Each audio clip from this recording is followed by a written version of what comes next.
Telugu news నేను భవాని ఇక details చూసుకున్నట్లయితే విశాఖ జిల్లాలోని జిల్లా కాంగ్రెస్ కార్యాలయంలోని నిర్వహించిన మీడియా సమావేశంలోని కాంగ్రెస్ నేత చెల్లా వంశీచంద్రెడ్డి అయోధ్య రామాలయానికి భక్తులు అందించే కానుకల విషయంలోని ఆరోపణలు చేశారు. భక్తుల విశ్వాసాన్ని దెబ్బతీసేలా వ్యవహారాలు జరుగుతున్నాయని దీనిపై స్పష్టత ఇవ్వాలని ఆయన డిమాండ్ చేశారు. ఆరాధ్య దైవంగా మనందరం కూడా కొలుస్తాం, రాముడి బాటలో నడవాలనుకుంటాం. ఎవరైనా ప్రజలు మీ ప్రభుత్వం ఎట్లా పనిచేయాలి, రాజ్యం ఎట్లా నడవాలంటే మాకు రామరాజ్యం కావాలంటారు. అది రాముడికి ఉన్నటువంటి ప్రత్యేకత. అట్లాంటి రామ మందిరంలో 25వ తారీఖు నాడు జెండా ఆవిష్కరణ కార్యక్రమం చేస్తే జెండా ఎగిరేయడానికి జెండా ఆవిష్కరణ కార్యక్రమానికి 1000 లక్షల రూపాయలు ఖర్చు. కేవలం జెండా ఆవిష్కరణ కార్యక్రమానికి వాళ్ళు చూపిస్తున్న లెక్కలు, మళ్ళీ కొంత లెక్కలు చెప్పట్లేదు నేను, వాళ్ళు చూపిస్తున్నటువంటి లెక్కల ప్రకారం 1012 లక్షలు, 1012 లక్షలు జెండా ఆవిష్కరణకు పెట్టండి. సో ఈ బ్యాక్గ్రౌండ్ లో మేమేం డిమాండ్ చేస్తున్నామంటే పూర్తిగా రామ మందిర నిర్మాణం అప్పటి నుంచి ఇప్పటి వరకు అందినటువంటి విరాళాలు ధన రూపంలో కానీ, నగదు రూపంలో కానీ, వస్తు రూపంలో కానీ మీరు చేసినటువంటి ఖర్చు పూర్తి పారదర్శకతతోటి లెక్కలన్నీ కూడా దేశ ప్రజల ముందు, హిందూ భక్తుల ముందు ఉంచాలని డిమాండ్ చేస్తూ ఉన్నాం. నిదర్శనం నిలువెత్తు సంతకమైనటువంటి రామ మందిరంలో జరిగినటువంటి వ్యవహారం ఇది. రాముడిని మనందరం కూడా ఆరాధ్య దైవంగా మనందరం కూడా కొలుస్తాం. రాముడి తెలంగాణ ముఖ్యమంత్రి రేవంత్ రెడ్డిని మర్యాదపూర్వకంగా ఎమిరేట్స్ వైమానిక సంస్థ ఇండియా వైస్ ప్రెసిడెంట్ మహమ్మద్ సార్దన్ సచివాలయంలోని కలిశారు. ఈ సందర్భంగా పలు కీలక అంశాలపై సీఎంతో చర్చించారు. ఎమిరేట్స్ వైమానిక సంస్థ 25 వసంతాలు పూర్తి చేసుకుంటున్న సందర్భంగా సీఎంను మర్యాదపూర్వకంగా ఎమిరేట్స్ ఇండియా వైస్ ప్రెసిడెంట్ కలిశారు. హైదరాబాద్లోని ఎమిరేట్స్ A38 సర్వీసులను ప్రారంభించేందుకు ఈ సంస్థ వైస్ ప్రెసిడెంట్ సుముఖత వ్యక్తం చేశారు. ఎమిరేట్స్ విమాన సర్వీసులను మరిన్ని పెంచాలని సీఎం రేవంత్ రెడ్డి కోరారు. తెలంగాణలోని మరో 2 కొత్త విమానాశ్రయాలు ఏర్పాటు కాబోతున్న నేపథ్యంలో అక్కడ కూడా ఎమిరేట్స్ MRO ఆపరేషన్స్ కొనసాగించాలని సీఎం సూచించారు. విమాన సర్వీసులకు కావాల్సిన అన్ని రకాల సౌకర్యాలు కల్పించేందుకు తమ ప్రభుత్వం సిద్ధంగా ఉందని ముఖ్యమంత్రి స్పష్టం చేశారు. ఇక గచ్చిబౌలి స్పోర్ట్స్ యూనివర్సిటీలోని క్రీడాకారులకు శిక్షణ అందించేందుకు స్పాన్సర్షిప్నకు ముందుకు రావాలి అని సీఎం కోరారు. ఈ విషయంపై సానుకూలంగా ఎమిరేట్స్ సంస్థ వైస్ ప్రెసిడెంట్ స్పందించారు.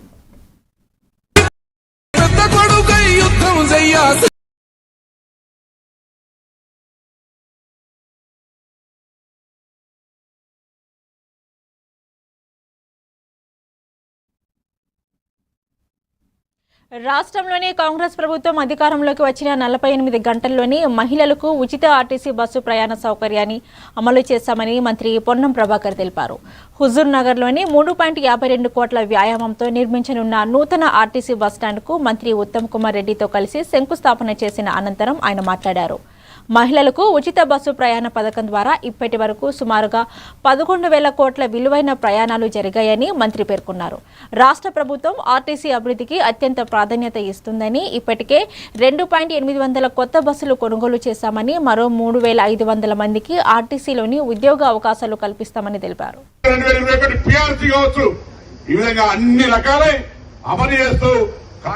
సంతోషంగా ప్రయాణం ఎందుకంటే రోజు 60 లక్షల కిలోమీటర్లు బస్సులు తిరిగేటువంటి వ్యవస్థ, అందులో 35 లక్షల పైన నా అక్క చెల్లెళ్లే ఉచితంగా ప్రయాణం చేసే వ్యవస్థలో ఇలా ఆర్టీసీ డ్రైవర్ కండక్టర్లకు అందరూ తప్పటువంటి వాళ్ళకి ధన్యవాదాలు చెప్పాలి. ఎందుకంటే ప్రభుత్వం మేనేజ్మెంట్ చేసిన ఆర్టీసీ కండక్టర్లు, డ్రైవర్లు నిరంతరంగా శ్రమపడి రాఖీ పౌర్ణమికి కూడా హైయెస్ట్ ప్యాసింజర్స్ ను ట్రాన్స్పోర్ట్ చేసినటువంటి వాళ్ళందరికీ సంస్థ తరఫున అభినందనలు తెలియజేస్తా ఉన్నాం.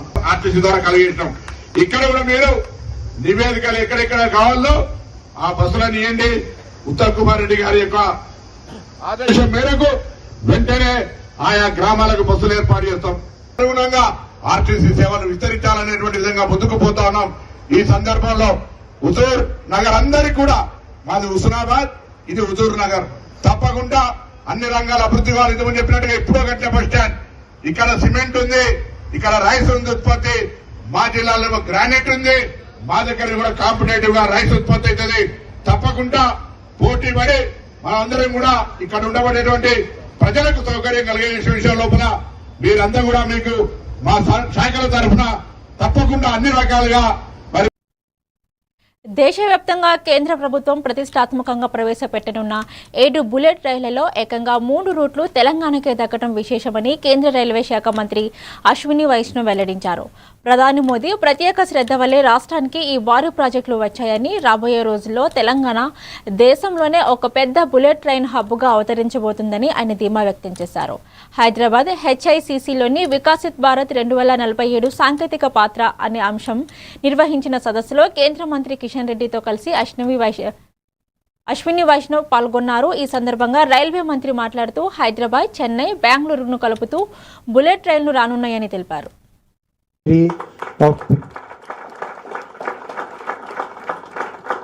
Hyderabad and Telangana is the biggest beneficiary of Prime Minister Shri Narendra Modi ji's policies because, as I said, in electronics manufacturing, a large number of companies have come to Telangana. Similarly, 3 bullet corridors will come to Hyderabad. 3 bullet train corridors will come to Hyderabad. And Prime Minister Modi ji has made Hyderabad as the hub for bullet train projects. From Hyderabad to Pune, Hyderabad to Chennai, Hyderabad to Bengaluru. This will become a one single economic region because if you want to travel from Hyderabad to Amravati, the new city which is getting developed in Andhra Pradesh, which is another very big industrial and technical cluster, will be just 2 hours, 120 minutes. 123 minutes to be precise, 123 minutes. It will be that closeness between these large economic centers, and Pune to Mumbai is going to be 48 minutes. Pune to Mumbai will be 48 minutes. So Hyderabad to Mumbai will become 2 hours and 50 minutes. Electronics and IT, and also, sir, we really want to kind of, Kaleshwaram project నీటి ఎత్తిపోతలు రాష్ట్రంలోని నెలకొన్న సాగునీటి సంక్షోభంపై BRS working president, మాజీ మంత్రి కేటీఆర్, కాంగ్రెస్ ప్రభుత్వం, CM Revanth రెడ్డిపై తీవ్ర స్థాయిలో విరుచుకుపడ్డారు. తెలంగాణ భవన్లోని ఏర్పాటు చేసిన మీడియా సమావేశంలోని ఆయన మాట్లాడుతూ రాజకీయ కక్షతో రేవంత్ రెడ్డి తెలంగాణ రైతాంగాన్ని నిలువున ముంచుతున్నారని మండిపడ్డారు. రిటైర్డ్ ఇంజనీర్ల ఫోరం ఇచ్చిన నివేదికను చూసి ఆయన సీఎం సోయి తెచ్చుకోవాలని డిమాండ్ చేశారు. 1,00,000 క్యూసెక్కులు అంటే 9 టీఎంసీలు. 9 టీఎంసీలు రోజుకి 9 టీఎంసీలు కిందికి వృధాగా పోతా ఉన్నాయి. 9 టీఎంసీలలో కేవలం నువ్వు లిఫ్ట్ చేయాల్సింది 2 టీఎంసీలే. ఆ 2 టీఎంసీలు వచ్చే 100 రోజులు నువ్వు లిఫ్ట్ చేస్తే అన్ని రిజర్వాయర్లు SRSPతో సహా, మిడ్ మానేరుతో సహా, లోవర్ మానేరుతో సహా మొత్తం గోదావరి సిస్టంలో ఉండే మల్లన్న సాగర్, కొండపోచమ్మ సాగర్, రంగనాయక సాగర్, అన్నపూర్ణ, మలక్పేట, బస్వాపూర్ అన్ని నింపొచ్చు. సుభిక్షంగా గోదావరి మీద ఆధారపడ్డ 6-7 జిల్లాల, ఉమ్మడి జిల్లాల రైతాంగం వ్యవసాయం చేసుకోవచ్చు, బ్రహ్మాండంగా పంటలు పండించుకోవచ్చు. కరువుతో నిమిత్తం లేకుండా ఇది చేయవచ్చు. కానీ మీరు ఎట్లా ఉన్నారు రేవంత్ రెడ్డి గారు అంటే, మేడిగడ్డ కొట్టుకపోతుంది అంటాడు. ఏది గేట్లు దించితే మేము అనలేదు, అసలు గేట్లు దించాల్సిన అవసరమే లేదు. సుందిళ్ళకేం కాలే, బ్రహ్మాండంగా మరి పూర్తి స్థాయిలో తట్టుకొని నిలబడ్డది. అది మేడిగడ్డ కాదు, మేటిగడ్డ అని రుజువు చేసింది. మరి 247 టీఎంసీల వరద తట్టుకున్న మేడిగడ్డ కేవలం 9 టీఎంసీలు, 1,00,000 క్యూసెక్లే పోతున్నది. కేవలం 1,00,000 క్యూసెక్లు అంటే 9 టీఎంసీలు పోతే తట్టుకోలేదా? మీరు అన్నారంలో, సుందిలలో గ్రౌటింగ్ చేసిన మాట వాస్తవం కాదా? ఇంజనీర్లు చెప్తున్న మాట నీకు వినబడట్లేదా? హెరిటేజ్ ఫుడ్స్ ఎగ్జిక్యూటివ్ డైరెక్టర్, యువ పారిశ్రామికవేత్త నారా బ్రహ్మణి మరో అరుదైన జాతీయ గౌరవాన్ని అందుకున్నారు. ప్రముఖ బిజినెస్ మ్యాగజైన్ ఫార్చ్యూన్ ఇండియా ఏటా ప్రకటించే 100 మోస్ట్ ఇన్ఫ్లుయెన్షియల్ ఉమెన్ 2026 జాబితాలోని ఆమెకు చోటు దక్కింది. హెరిటేజ్ ఫుడ్ సంస్థకు విజయ పదంలోనే నడిపిస్తున్నందుకు గాను బ్రాహ్మణి ఈ గుర్తింపును పొందారు. ఈ విజయం పట్ల ఆమె భర్త, ఆంధ్రప్రదేశ్ మంత్రి నారా లోకేష్ సోషల్ మీడియా వేదికగా తన ఆనందాన్ని పంచుకున్నారు. తెలుగు ఆడబిడ్డలకు బ్రాహ్మణి స్ఫూర్తిగా నిలుస్తుందని సీఎం చంద్రబాబు ప్రశంసించారు. Experience at Heritage Foods, personally, I've always been passionate about well-being, health, nutrition. And I could not think of a better space or a better means than, milk, which is the most approachable, affordable product. But more than that, to answer your question, I think, as a family, we've been quite disciplined. We said any new generation family member that wants to join the business should have a good degree and a good external experience. And that's what I came in with. So I worked in venture capital after engineering. I went to Stanford for my MBA program, came back and joined the family business. During that time, it was a complex situation. We had a fast growing, profitable dairy business, and we had a fast growing but loss making food and grocery retail business as well. And my mother-in-law played such an important role in guiding me. Number one, she made me realize the importance of empathy. I was that typical sort of business school graduate kind of person, using a lot of logos, Excel sheets, market research. But she taught that decision making is a lot more than that. Leadership is a lot more than that. The organization. And she keeps reminding me about the importance of the farmer. మారుతున్న వ్యూహాత్మక పరిస్థితులకు దృష్టిలో ఉంచుకొని భారత నౌకాదళం అప్రమత్తంగా ఉందని కేంద్ర రక్షణ మంత్రి రాజ్నాథ్ సింగ్ వెల్లడించారు. శాఖ తూర్పు నౌకాదళంలోని యుద్ధ నౌక INS మహేంద్రగిరి కమిషనింగ్ వేడుకకు ఆయన ముఖ్య అతిథిగా హాజరయ్యారు. యుద్ధ నౌకను ప్రారంభించిన అనంతరం ఆయన మాట్లాడారు. భవిష్యత్తులోని యుద్ధాల స్వభావం పూర్తిగా మారిపోతుందని అన్నారు. డ్రోన్లు సైబర్ దాడుల రూపంలోని సవాలు ఎదురయ్యే ప్రమాదం ఉందని అన్నారు. సాంకేతికంగా ఇంకా బలంగా ఉండేలా నూతన ఆవిష్కరణలకు ప్రణాళికలు రూపొందించామని అన్నారు. ఆయన వివరించారు. రక్షణ రంగం మరింత బలోపేతం చేసే దిశగా శరవేగంగా అడుగులు వేస్తున్నట్లు చెప్పారు. साथियों, यह एक सुंदर संयोग ही है. यह कमीशनिंग आंध्र प्रदेश के विशाखापट्टनम में हो रही है. विशाखापट्टनम हमारी ईस्टर्न नेवल कमांड का मुख्यालय तो है ही, साथ ही भारत की समुद्री शक्ति के सबसे स्ट्रांग पिलर्स में से एक है. में हमने एडवांस मीडियम कम्बैट एयरक्राफ्ट यानी एमका के core integration and flight testing centre की आधारशिला रखी. एमका भारत का अपना 5th जनरेशन फाइटर एयरक्राफ्ट है, जिसके पास पलक झपटे ही शत्रु का विनाश कर देने की पूरी क्षमता होगी. उसी दिन यही विशाखापट्टनम के पास अनाकापल्ली डिस्ट्रिक्ट में भारत डायनामिक्स लिमिटेड के एक नए नेवल सिस्टम मैन्युफैक्चरिंग फैसिलिटी की भी हमने नींव रखी. రంగారెడ్డి జిల్లా షాబాద్ మండలంలోని 2 వేరువేరు చోట్ల జరిగిన దారుణ ఘటనలోని మొత్తం 6 హత్యకు గురైనట్లు పోలీసులు తెలిపారు. నిందితుడు రాజ్ కుమార్ తన భార్య 2 చిన్నారులను హత్య చేసిన అనంతరం తనపై గతంలో ఫోక్సో కేసు నమోదు చేసిన 17 ఏళ్ల బాలికతో పాటు ఆమె తల్లి, అమ్మమ్మను కూడా హత్య చేసినట్లు పోలీసులు అనుమానిస్తున్నారు. మరోవైపు 6 హత్య కేసులోని మృతుల బంధువుల ఆందోళనతో షాబాద్లోని ఉద్రిక్తత నెలకొంది. నిందితుడిని తమకు అప్పగించాలి అంటూ షాబాద్ కంది రహదారిపై బైఠాయించి ధర్నాకు దిగారు. 7 ప్రత్యేక బృందాలతో గాలిస్తున్నామని future city CP Tarun Joshi తెలిపారు. నిందితుడు భార్య, పిల్లలను కూడా హత్య చేయడం పోలీసులను సైతం ఆశ్చర్యానికి గురి చేసిందని సిపి తెలిపారు.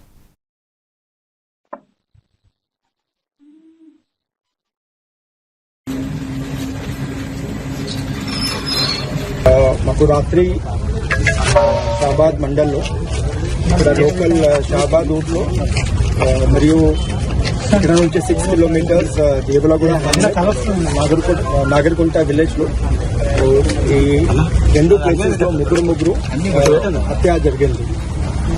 ముద్దాయి పేరు Parvathi Raj Kumar, 35 year old, farmer by application. ఇంతకు ముందు అతని పైన 16th మే రోజు ఒక పోక్సో కేసు బుక్ అయింది. అప్పుడు ఒక అమ్మాయికి, మైనర్ గర్ల్ కి హరాస్ చేశారు, స్టాకింగ్ చేశారు. దాని గురించి సెక్షన్ 11 అండ్ సెక్షన్ 12 కింద ప్లస్ సెక్షన్ 78 సెక్షన్ 78 BNS లో కేసు బుక్ అయింది. ఆ కేసులో అతనికి బెయిల్ దొరికింది. ఇప్పుడు 2 నెలల నుంచి ఈ మనిషి వాళ్ళకి నేటివ్ విలేజ్ దేవులగూడ హామ్లెట్ నాగర్కుంట విలేజ్ లో ఉన్నారు. అక్కడ అతనికి భార్య మరియు 2 పిల్లలు, కొడుకు, అక్కడ ఫ్యామిలీ కలిపి అక్కడ ఉన్నారు.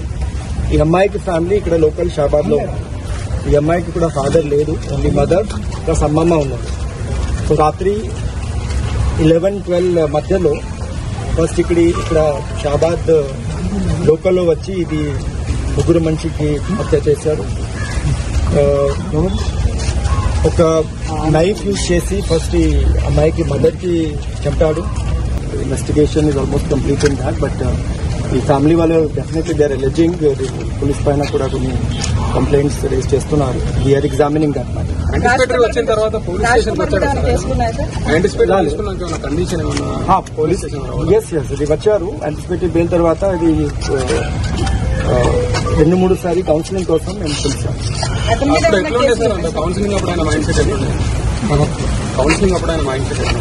మీన్స్ యాక్చువల్లీ అతనికి కొంచెం పాత రికార్డ్ అట్లాగే ఉంది. యాక్చువల్లీ రంగారెడ్డి జిల్లా షాబాద్ మండలంలోని జరిగిన 6 హత్యల ఘటనపై రాజకీయ దుమారం రేగింది. బాధిత కుటుంబాలను పరామర్శించేందుకు బీఆర్ఎస్ నాయకులు సబితా ఇంద్రారెడ్డి, పద్మా దేవేందర్ రెడ్డి బయలుదేరారు. చేవేళ్లలోని వారిని పోలీసులు అడ్డుకుని పోలీస్ స్టేషన్కు తరలించారు. అనంతరం మీడియాతో వారు మాట్లాడుతూ రాష్ట్రంలోని శాంతి భద్రతలు పూర్తిగా దెబ్బతిన్నాయని ఆరోపించారు. పోలీసుల నిర్లక్ష్యం వల్లే ఈ ఘోర హత్యలు జరిగాయని ధ్వజమెత్తారు. ఈ ఘటనకు రాష్ట్ర ప్రభుత్వం నైతిక బాధ్యత వహించాలని డిమాండ్ చేశారు.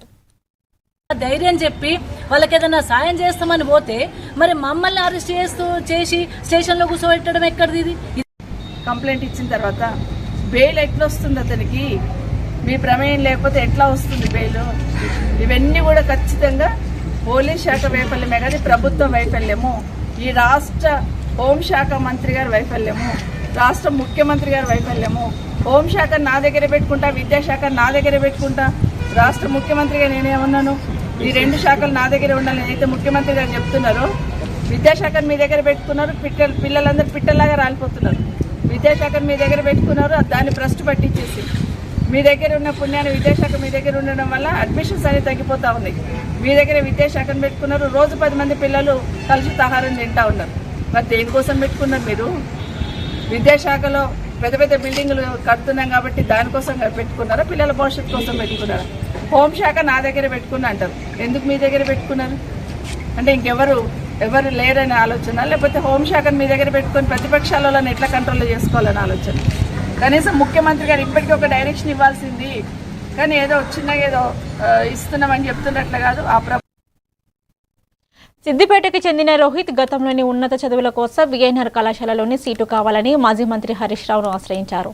ఆ రోజున వారి పరిస్థితిని అర్థం చేసుకున్న ఆయన రోహిత్కు ఇంజనీరింగ్ సీటు వచ్చేలా సహాయం చేశారు. రోహిత్ ఎంతో కష్టపడి చదివి ఇంజనీరింగ్ పూర్తి చేశాడు. అనంతరం రీగల్ ఎక్స్నాట్ కంపెనీలోని సాఫ్ట్వేర్ ఉద్యోగం సాధించాడు. ఏడాదికి 12 లక్షల భారీ ప్యాకేజీ. రోహిత్ ఈ ఉద్యోగంలో స్థిరపడ్డాడు.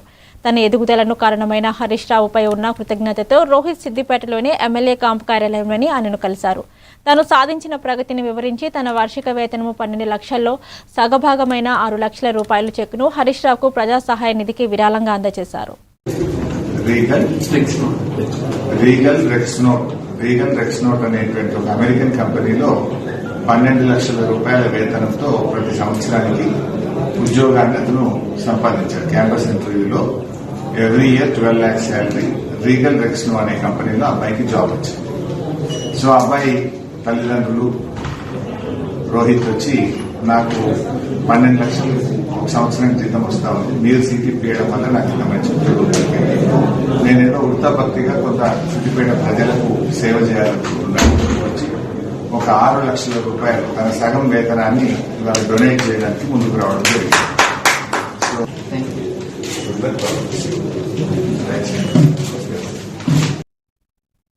యాదగిరిగుట్ట శ్రీ లక్ష్మీనరసింహస్వామి దేవస్థాన నూతన పాలక మండలి ప్రమాణ స్వీకారం ఘనంగా జరిగింది. శ్రీ లక్ష్మీనరసింహస్వామి దేవస్థాన నూతన ట్రస్ట్ బోర్డు ప్రమాణ స్వీకారోత్సవం దేవాదాయ శాఖ మంత్రి కొండ సురేఖ సమక్షంలోని ప్రభుత్వ విప్ బీర్ల ఐలయ్య ఆధ్వర్యంలోని ఘనంగా నిర్వహించారు. ఈ కార్యక్రమానికి భువనగిరి ఎంపీ చామల కిరణ్ కుమార్ రెడ్డి ముఖ్య అతిథిగా హాజరై నూతన పాలక మండలికి శుభాకాంక్షలు తెలిపారు.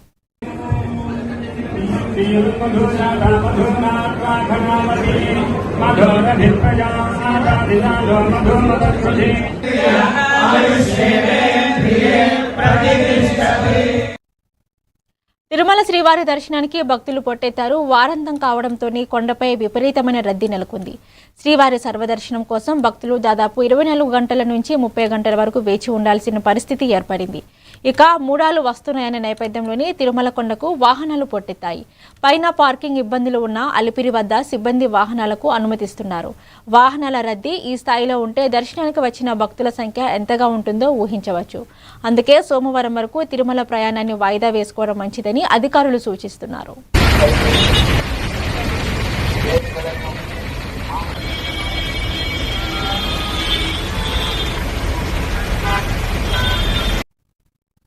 నంద్యాల జిల్లా శ్రీశైల దేవస్థానంలోని భక్తులకు అందుతున్న సదుపాయాలపై ఈవో శ్రీనివాసరావు సమీక్ష నిర్వహించారు. భక్తులు పూర్తి స్థాయిలోనే సంతృప్తి చెందేలా దర్శనం, త్రాగునీరు, అన్నప్రసాదం, పారిశుద్ధ్యం, శౌచాలయాల నిర్వహణపై ప్రత్యేక శ్రద్ధ వహించాలని అధికారులను ఆదేశించారు. క్యూ లైన్లు, క్యూ కాంప్లెక్స్లతోటి నిరంతరం మంచినీరు, అల్పాహారం అందుబాటులో ఉంచాలని, క్షేత్ర పరిధిలోని పరిశుభ్రతను పకడ్బందీగా నిర్వహించాలని సూచించారు.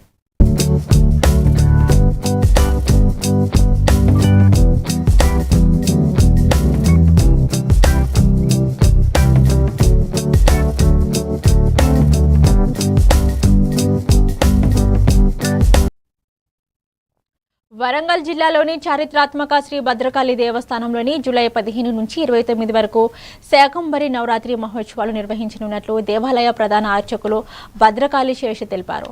ఉత్సవాలను ఘనంగా నిర్వహించేందుకు అన్ని ఏర్పాట్లు చేస్తున్నామని, ఆలయానికి వచ్చే భక్తులకు ఎలాంటి అసౌకర్యం కలగకుండా అవసరమైన సౌకర్యాలు కల్పిస్తున్నట్లు ఈవో ఆర్ సునీత వెల్లడించారు.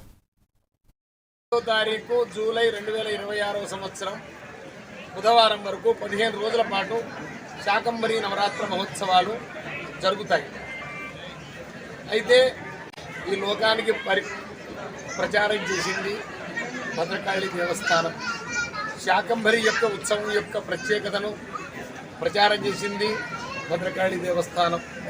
ఎందుకంటే 1968లో 7 ఏళ్ల పాటు కరువు వచ్చింది.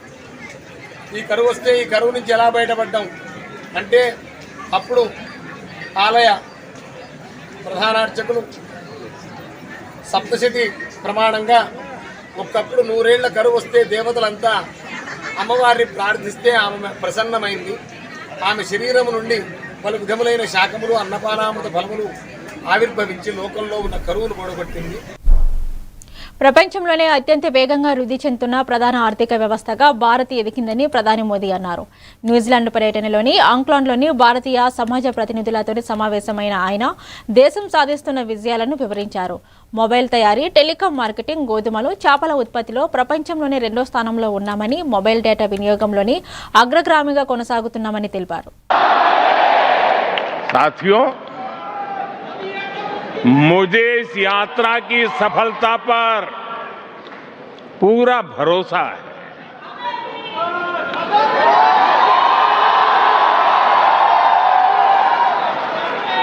जानते हैं क्यों?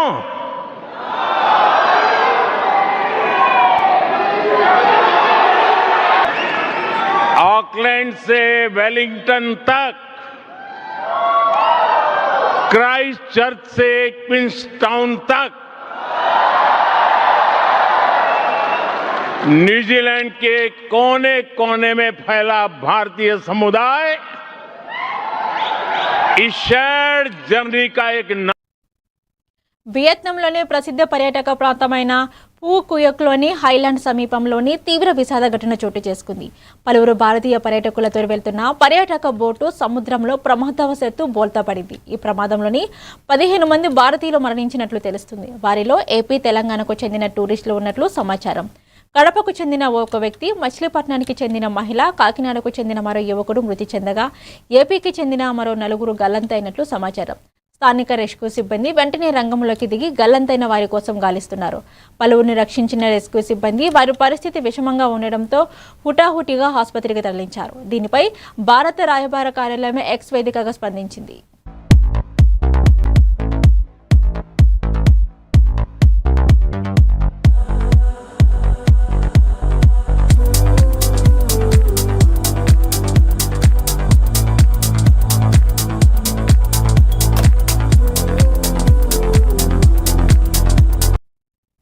ఇవి ఇప్పటి వరకు ఉన్న bulletin updates. Keep watching A1 TV Telugu news.